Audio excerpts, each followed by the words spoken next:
Welcome to the Stock Market Daily News Podcast. Today is Friday, April 3rd, and we're recapping a turbulent session from Thursday, April 2nd. Markets swung wildly as geopolitics took center stage. The Dow closed down 61 points, or about 0.1%. The S&P 500 edged up just 0.1%, and the Nasdaq gained nearly 0.2%, squeaking out fresh closing highs.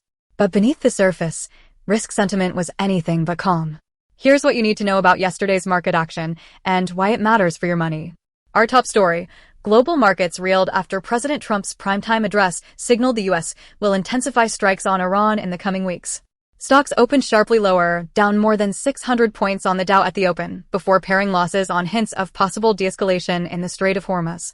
Ultimately, the Dow shed 61 points to finish at 46,500, while the S&P 500 closed at 6,583.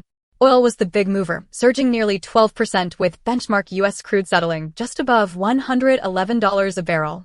The context: Iran's closure of the Strait of Hormuz has cut off roughly one-fifth of the world's oil supply, sparking the sharpest energy crisis in decades. For investors, this signals higher input costs, ramped up inflation pressure, and more defensive sector rotation. Energy stocks led, while transportation and consumer companies lagged. If supply disruptions persist, some analysts warn crude could reach $150 or more per barrel. Asian markets bore the brunt of the energy shock. South Korea's Kospi tumbled nearly 5%, the sharpest loss in the region. Emerging Asian currencies slipped too as energy importers felt the pinch.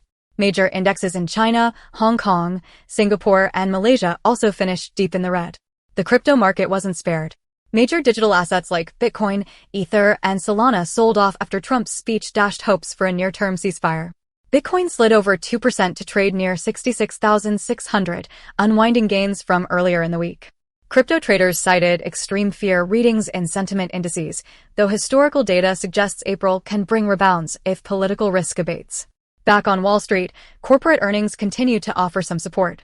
Despite the geopolitical storm, the latest earnings estimates for S&P 500 companies inched higher again this week.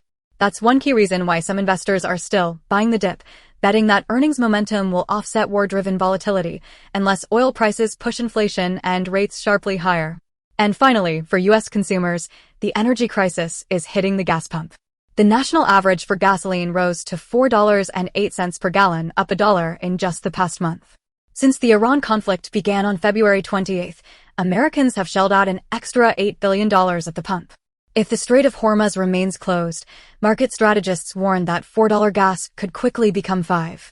To recap, the Dow fell 61 points, the S&P 500 edged higher by 7, and the Nasdaq gained nearly 40 to close above 21,800 after a roller coaster session driven by Middle East headlines and soaring oil.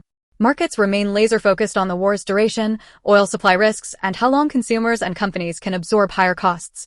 Looking ahead, markets are closed today for Good Friday, but next week brings a slew of earnings, inflation data, and central bank commentary that could set the tone for April.